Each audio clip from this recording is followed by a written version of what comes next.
Welcome to unsolved mysteries. दोस्तों, Europe में Sweden के शहर स्टॉकहोम में लाइब्रेरी है। इस लाइब्रेरी का नाम नेशनल लाइब्रेरी ऑफ स्वीडन है। इस लाइब्रेरी में एक इम्तिहान हैरत अंगेज और पुरस्कार किताब पड़ी हुई है। इस किताब का नाम कोडेक्स गिगास है और इसको डेविल बाइबल्स भी कहते हैं। ये यूरोप में लिखी गई सबसे बड़ी किताब है जो आज तक मौजूद है। इस किताब के बारे में कहा जाता है कि इसको खुद शैतान ने लिखा था। दोस्तों, ये एक बहुत बड़ी किताब है। 36 इंच लंबी और 20 इंच चौड़ी इस किताब में 320 पेजेस है।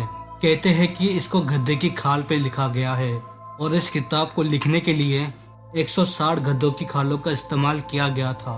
इस किताब के एक इम्तिहान हैरत अंगेज बात यह है कि इस किताब के अंदर शैतान की एक बहुत बड़ी तस्वीर भी बनी हुई है। लाल रंग के हॉर्न्स यानी सिंग और बाहर निकली हुई इसकी 2 जबानें। ये तस्वीर इस किताब में क्यों बनाई गई वो मैं आपको आगे चलकर बताऊंगा। वेराल कोडेक्स गिगास के बारे में आज भी दुनिया में बहस की जाती है, लेकिन इस पुरस्कार किताब की कहानी क्या है?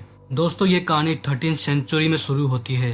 कहते हैं कि 1229 में यूरोप में आज जिस जगह चेक रिपब्लिक है उस जगह एक मोहक रहा करता था। इस मोहक का नाम हरमंदर नेकलस था। इसने अपने मजहब के कुछ असूल तोड़े थे और इसको इस बात के लिए सजाए मौत सुना दी गई और फिर इस मौत को कैद कर दिया गया और फिर इसने रहम की भीख मांगी तो इसको एक शर्त पे माफ करने का फैसला किया गया। वो शर्त ये थी, सिर्फ 24 घंटों में एक ऐसी किताब लिखे जिसमें दुनिया भर के मुतालिक मालूमात मौजूद हो। मौत के पास और कोई चारा नहीं था और इसने गधे की खाल पर यह किताब लिखना शुरू कर दी। लेकिन रात होते ही इसको इस बात का एहसास हो गया था कि ये ऐसी किताब को 24 घंटे के अंदर नहीं लिख सकेगा और इसलिए इसने फैसला किया कि ये इस किताब को पूरा करने के लिए शयातीन की मदद लेगा। यानी इसने अपनी रूह को शैतान को बेचने का फैसला कर लिया।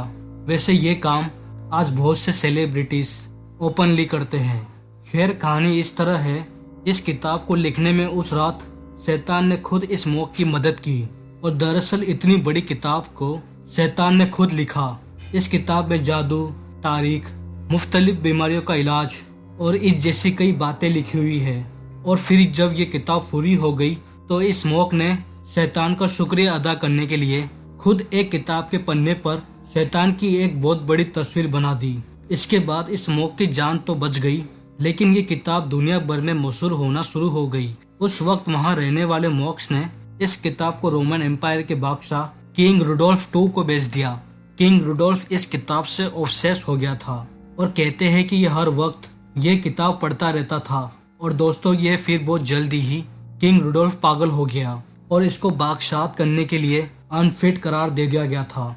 कोडेक्स गिगास की एक बहुत बड़ी मिस्ट्री ये भी है कि इस किताब को लिखने में 25 से 30 साल लग जाते और इसको एक आदमी अकेला इतने जल्दी नहीं लिख सकता था।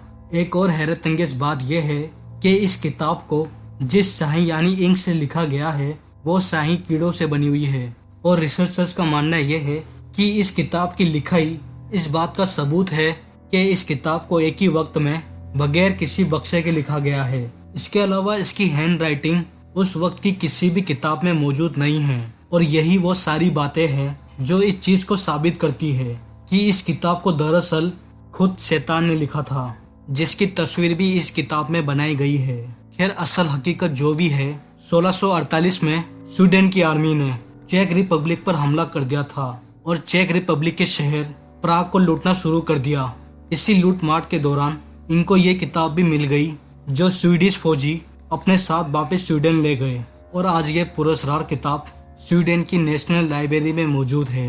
इसके बारे में बहुत से लोग रिसर्च कर चुके हैं और अभी भी कर रहे हैं। दोस्तों, अगर आपको कोडेक्स गिगास के बारे में ये वीडियो पसंद आई हो तो वीडियो को लाइक करना मत भूलना और चैनल को सब्सक्राइब करना मत भूलना।